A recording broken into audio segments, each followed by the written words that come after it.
गुर प्यारी साध संगत जी, राधा स्वामी। सत्संग के वचन। गुरु नानक साहिब कहते हैं, हम दुनिया में जिधर भी नजर डालते हैं वह परमात्मा ही नजर आता है।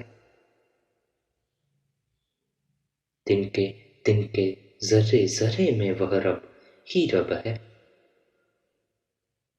लेकिन यह किनका कहना है जो दुर्धाम पहुंच गए, मालिक के दर्शन करके मालिक का रूप हो गए।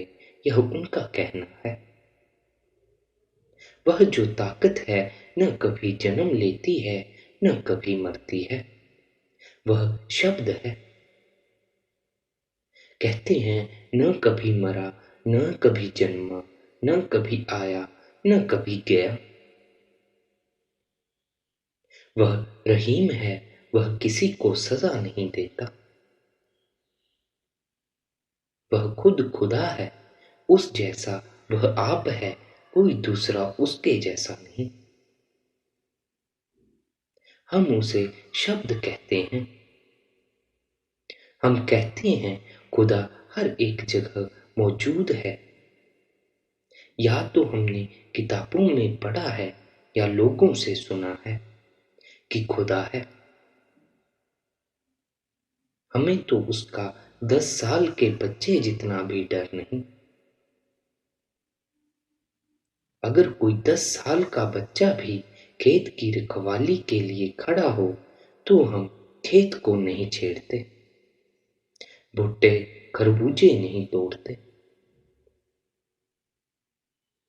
हम ऐप पाप करते हैं, उसका जरा भी डर नहीं रखते।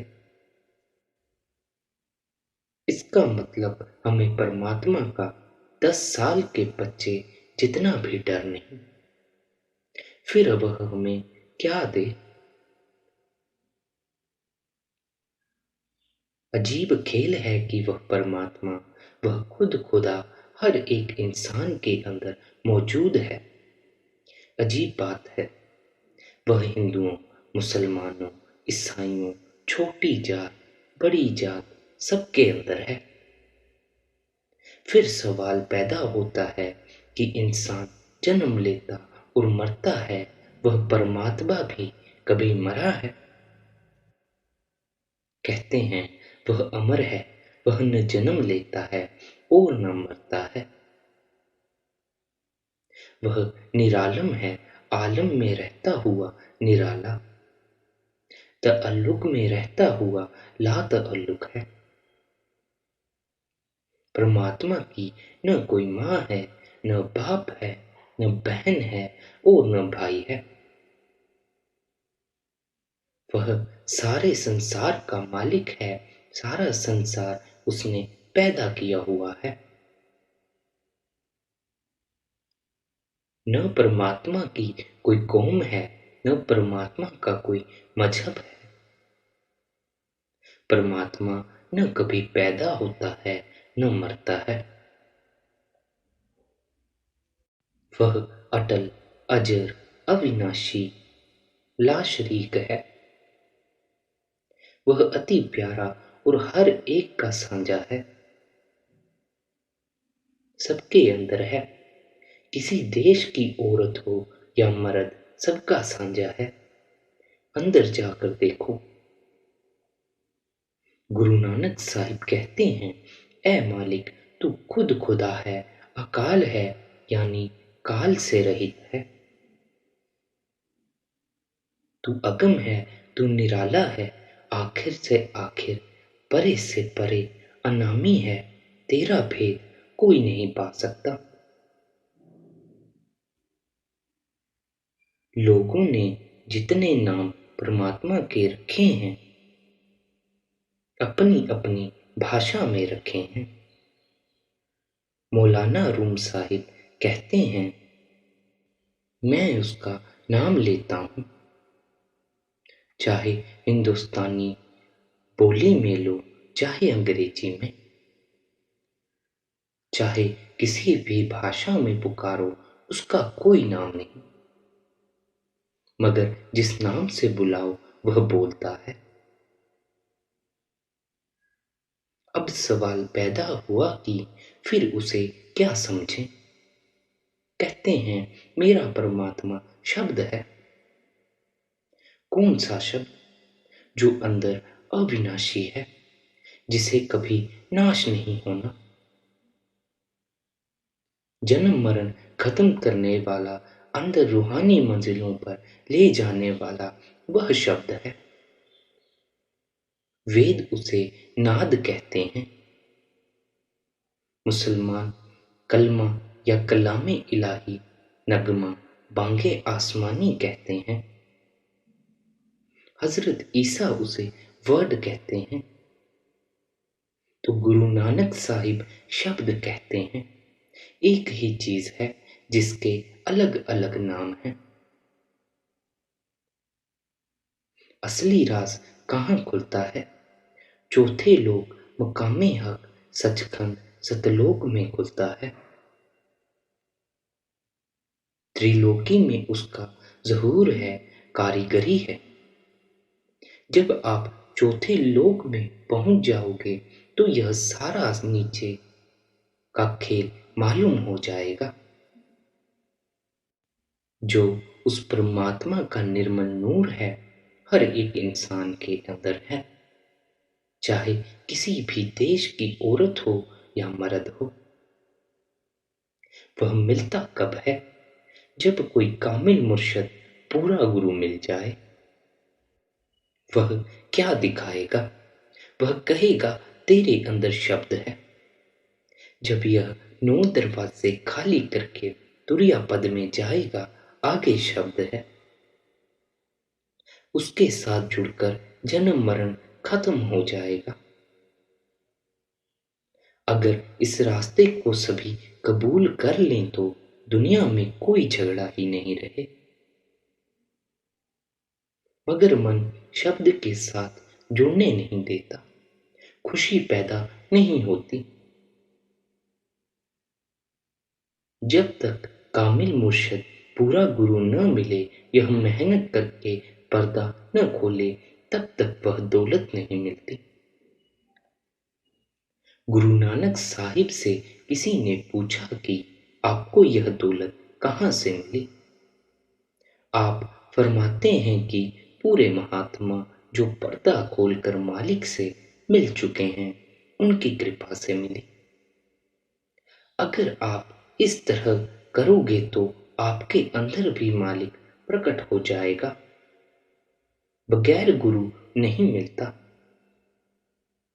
जो महात्मा पार हुए, मालिक से मिले और शब्द की नाम की नज्जत ले गए, मुझे उनके साथ प्यार है।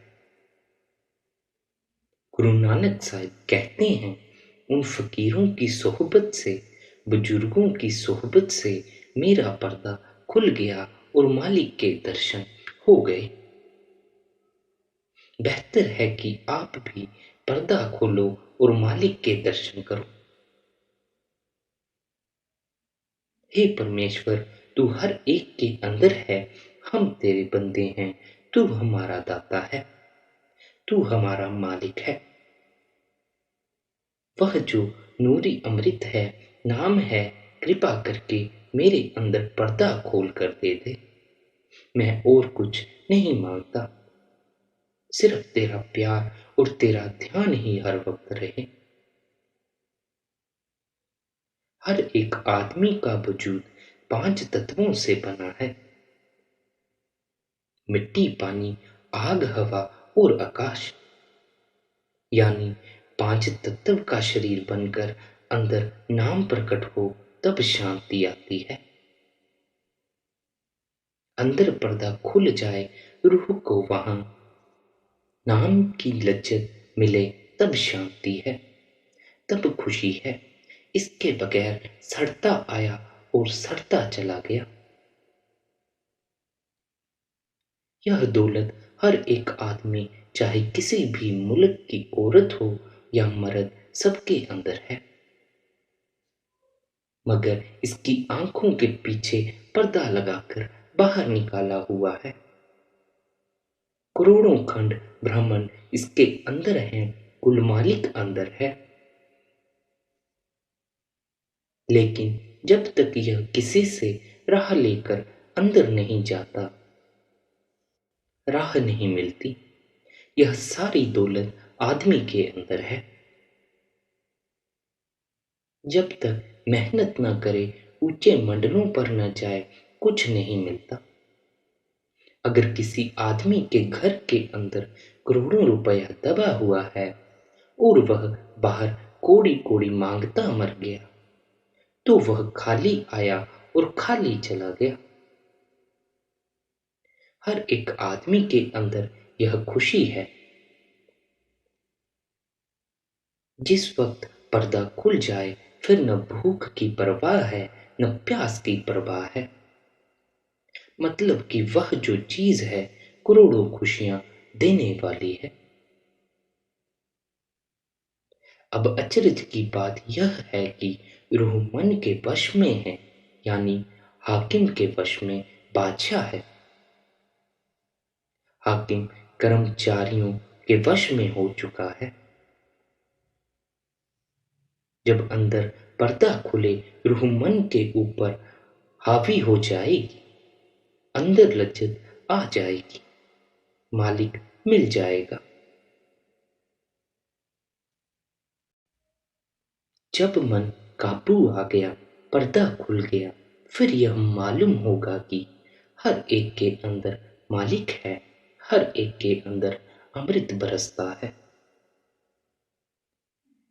यह दौलत हर एक आदमी के अंदर है। जब किसी गुरु के पास जाएगा, गुरु रास्ता बताएगा, यह मेहनत करेगा, पर्दा खुलेगा, वह दौलत मिल जाएगी। जिस तरह इंजीनियरिंग, डॉक्टरी बगैर टीचर के नहीं आती, इसी तरह यह दौलत बगैर उस्ताद के नहीं मिलती। जिसने अपनी मति छोड़ दी, टीचर की मति ली, कमाई की, उसका पर्दा खुल गया। जब इसके अंदर लाइट रोशनी हो गई, रूह अंदर मंडलों पर चली गई, खुशी हो गई। फिर इससे बढ़कर कोई प्यार नहीं। इसके अंदर पर्दा खुल जाएगा, वह निर्मल ज्योत प्रकट हो जाएगी। अगर ज्योत प्रकट हो गई, शब्द प्रकट हो गया, फिर क्या होगा? आगे कहते हैं, वह शब्द जो मीठे से मीठा है, प्यारे से प्यारा है, बेहद खुशी देने वाला है, अंदर प्रकट हो गया। जवान में ताकत नहीं कि उसका बयां कर सके, वह अंदर प्रकट हो जाएगा। वह unwritten law and unspoken language है, यानी अलिखित कानून और अनबोली भाषा है। वह सारी दुनिया का एक ही है। वह हर एक आदमी के अंदर है, लेकिन पर्दा खोलकर कामयाब कौन होता है? जो मकामे हक पर पहुंच जाए, सचखंड पहुंच जाए। गुरु नानक साहिब कहते हैं, गुरुमत यह है, इस पावर शक्ति को राम कहते हैं, राम लफज नहीं। जो पावर सारे खंडों ब्रह्मांडों की जानों की जान है, वह राम है। इसी को सारे महात्मा राम कहते हैं। चाहे परमात्मा ने यह पावर, ताकत हर एक आदमी के अंदर रखी हुई है और सभी की जायदाद है, लेकिन कोई पर्दा खोलता है नहीं। बिरले आदमी हैं जो पर्दा खोलते हैं, जो अंदर जाकर पर्दा खोलकर मालिक के दर्शन करते हैं। ऐसे बुजुर्ग दुनिया में बिरले होते हैं जो अपनी कुल को तार लेते हैं, अपनी संगत को भी तार लेते हैं। भाव यह है कि प्रभु भक्त की प्रेम पूर्ण भक्ति उसके आसपास ऐसा आध्यात्मिक वातावरण पैदा कर देती है कि जो उसके संपर्क में आता है, उस पर गहरा प्रभाव पड़ता है। चाहे हिंदू हो, मुसलमान हो, सिख हो, ईसाई हो या यहूदी, हर एक के अंदर पावर है। लेकिन जब तक कोई टीचर न मिले, अंदर पर्दा नहीं खुलता। यह वजूद एक महल है। इस महल के अंदर खुद खुदा है और इसके अंदर खुदा का तख्त है। जब खुदा मिलेगा, अंदर ही मिलेगा। जिसने पर्दा खोला उसे अंदर जाकर ही मिला। जिस बली, जिस पैगंबर, जिस महात्मा ने पर्दा खोला, उसने मालिक के दर्शन किए। कहते हैं 14 लोकों में जहां तक सूरज चंद्रमा की रोशनी है, माया का जहर ही जहर है। जो 5 शब्द का अभ्यास करके पर्दा खोले, वह इस जहर से बच सकता है। नहीं तो दुनिया खाली आई और खाली चली गई। करोड़ों दरिया, करोड़ों पहाड़, करोड़ों देश इसके अंदर है। लेकिन जब तक कोई गुरु नहीं मिलता, यह दौलत नहीं मिलती। उस तख्त पर कौन बैठेगा? जो 5 शब्द की कमाई करेगा, अंदर चढ़ेगा, वही उस तख्त पर बैठ पाएगा। वही पहले था, वही अब है, वही आखिर में रहेगा। जब पर्दा खुलेगा, तब भ्रम मिटेगा, तभी शांति होगी। इस तख्त को करोड़ों खंड ब्रह्मांड सलाम करते हैं। करोड़ों मंडल, करोड़ों दुनिया इसके इर्द गिर्द चक्कर लगा रही है। सब कुछ कहकर गुरु नानक साहिब प्रार्थना करते हैं कि यह आपकी जायदाद है। इसी को गुरु साहिब राम कहते हैं। अगर आप पर्दा खोल लो तो यह आपकी जायदाद है।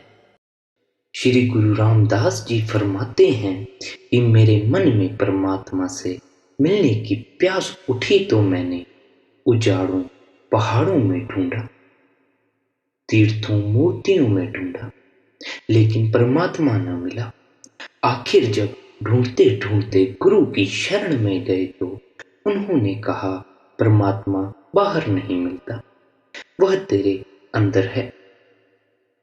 जब यह सुना कि परमात्मा मेरे अंदर है, तो यह वचन मेरे अंदर तीर की तरह धंस गया। मुझे महसूस हुआ कि मेरे अंदर मालिक है और मैं उससे बेखबर हूं। जिसके अंदर वियोग का दर्द हो, वही उस दर्द को जानता है। दूसरे को उसकी कोई खबर ही नहीं। कहते हैं जब सतगुरु ने बताया कि परमात्मा तेरे अंदर है, तो अंदर तवज्जो दी, पर्दा खुल गया। प्रतीति आ गई कि परमात्मा मेरे अंदर है और उससे मिलना चाहिए। यह वचन सुनकर मेरा मन खिंचता गया। किसके जरिए? एक गुरु के स्वरूप के जरिए और दूसरा राम अथवा शब्द के जरिए। अब एक राम और दूसरा गुरु के साथ मेरा प्यार है, क्योंकि इन दोनों ने मेरे मन को खींच लिया है। अब रूह कहती है, मैं अपने आप को सियानी समझती हूँ, बुद्धिमान समझती हूँ। लेकिन जब गुरु को देखा तो मैं उसके प्यार में तन मन की सुध ही भूल गई। मैं लोटपोट हो गई। जिसको प्रेम का तमाचा यानी चोट लग जाए, चाहे वह कितना ही गुणी ज्ञानी क्यों ना हो, वह अपनी सुध बुध खो बैठता है। आपने कई बार सुना होगा कि जिन्हां नूं लगे प्रेम तमाचे गर्दे कम हो गईयां। जब गुरु का इश्क और प्यार आ गया, अपनी सुध बुध भूल गई और मन और रूह उसके दर्शन से खींचे चले गए। कहते हैं अब जब आंख उठाकर सारी जगत की ओर देखते हैं, तो सिवाय प्रीतम के और कोई पसंद नहीं आता, किसी दूसरे की ओर दिल जाता ही नहीं। हमें कुल मालिक पति परमेश्वर किसकी कृपा से मिला? गुरु की कृपा से। गुरु ने रास्ता बताया, हमने कमाई की, अंदर पति परमेश्वर मिल गया। इसलिए जितनी बड़ाई है गुरु की है, जितना शुक्राना करना है गुरु का ही करना है। हम गुरु पर तन मन कुर्बान करते हैं, क्योंकि गुरु मेरे प्यारे प्रभु के देश जाता है, उसका संदेश लेकर देता है, उसका प्यारा है, इसलिए वह गुरु मुझे अति प्यारा लगता है। क्योंकि प्यारे का प्यारा भी प्यारा होता है। भाव मुझे प्रभु प्यारा है, और जिनके जरिए प्रभु मिला है वह भी प्यारा है। कहते हैं अगर गुरु हमारे घर आए तो उसको बैठने के लिए क्या दें? सिर काटकर उसके लिए चौकी बना दें, क्योंकि उसने मुझे प्रभु के साथ मिला दिया है, मेरी रूह को सुहागिन बना दिया है। ऐ सखियों, चलो हम प्रभु के साथ प्यार करें, यानी रिश्ता कायम करें। क्या पिता का रिश्ता, भाई का रिश्ता? नहीं, दुनिया में सबसे बढ़कर प्यार का रिश्ता स्त्री और पति का है।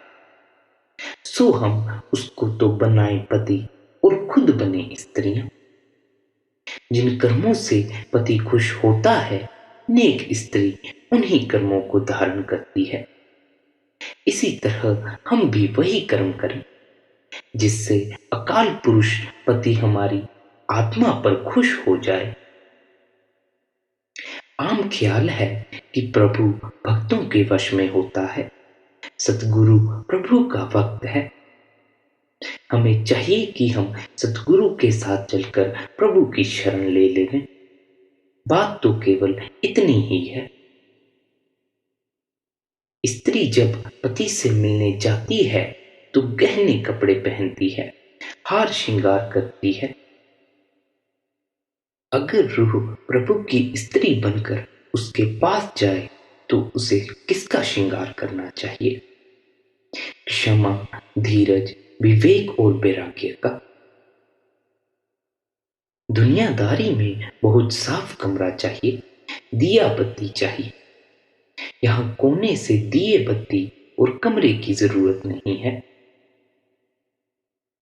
निर्मल हृदय साफ कमरा है, मन व चित्त का दिया है, और नाम की बत्ती जोत है। नाम की जोत जगाओ तब प्रभु मिलता है। अगर सच्चा हृदय, सच्चा इश्क, सच्ची ख्वाहिश लेकर अंदर जाओ तो वह पर्दा खुलता है, नहीं तो नहीं खुलता।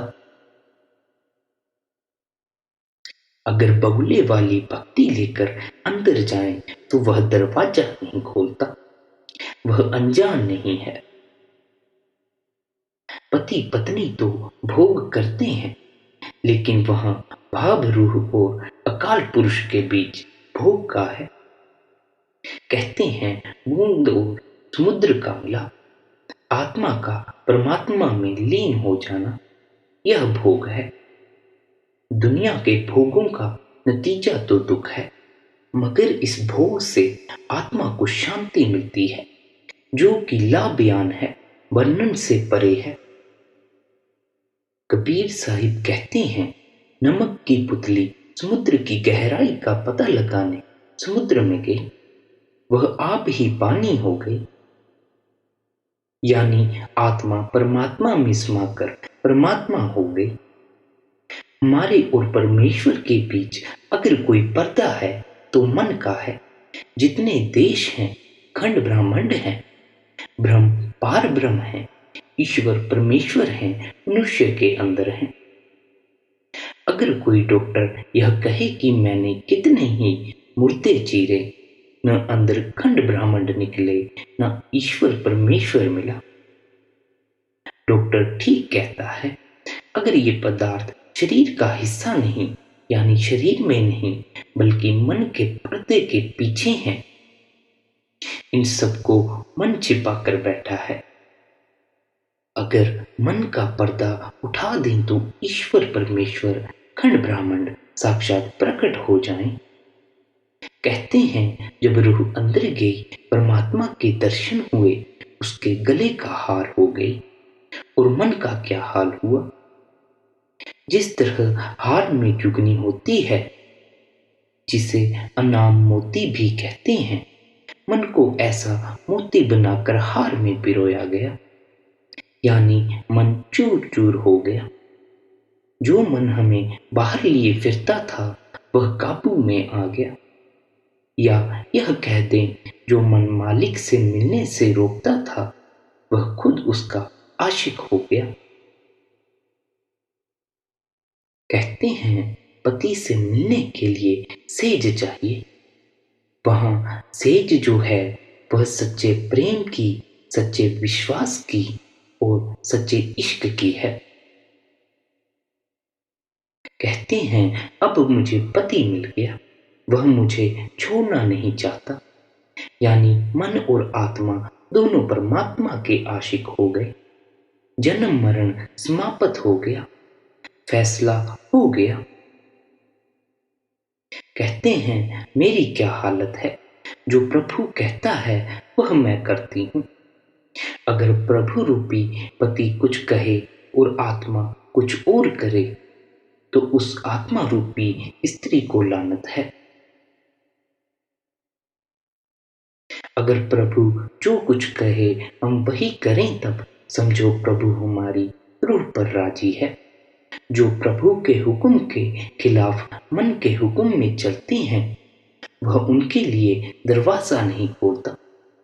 उन आत्मा रूपी स्त्रियों का सारा हार श्रृंगार कर्मकांड बेकार जाता है। हिंदुओं, मुसलमानों, सिखों, ईसाइयों, मतलब यह कि सारे संसार की रूहें चाहती हैं कि प्रभु मिल जाए और उससे मिलने का प्रयत्न भी करती हैं। कोई पहाड़ों पर बर्फों में बैठा है, कोई तीर्थों में बैठा है, कोई मंदिरों में बैठा है, कोई उजाड़ों में बैठा है। जिस तरह अगर कोई स्त्री हार श्रृंगार करके पति से मिलने जाए, पति दरवाजा ना खोले तो उस स्त्री के लिए शर्म की बात है। इसी तरह जितना कर्म कांड है यह हार श्रृंगार है। अगर कर्म कांड करते हुए प्रभु के दर्शन न हुए तो उसका दुनिया में आना बेकार है, उसका जन्म लेना व्यर्थ है। अगर अकाल पुरुष पति ने दरवाजा नहीं खोला तो फिर सारे उपाय, सारा हार श्रृंगार फजूल है। अब आत्मा प्रार्थना करती है कि है प्रभु तू हमारा प्रभु है, हम तेरी सेविकाएं हैं।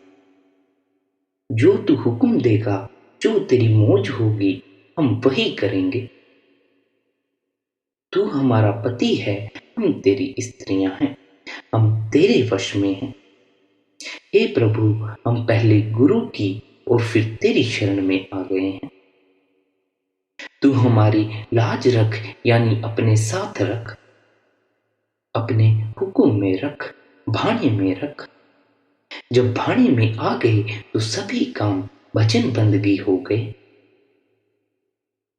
मालिक की रजा यानी भाने में रहना सबसे ऊंचा कर्म है।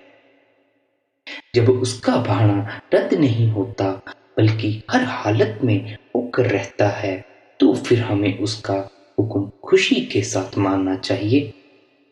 अगर रजा में राजी रहना आ जाए तो हमें कोई फिक्र नहीं रहती। जो वह करे वही अच्छा है।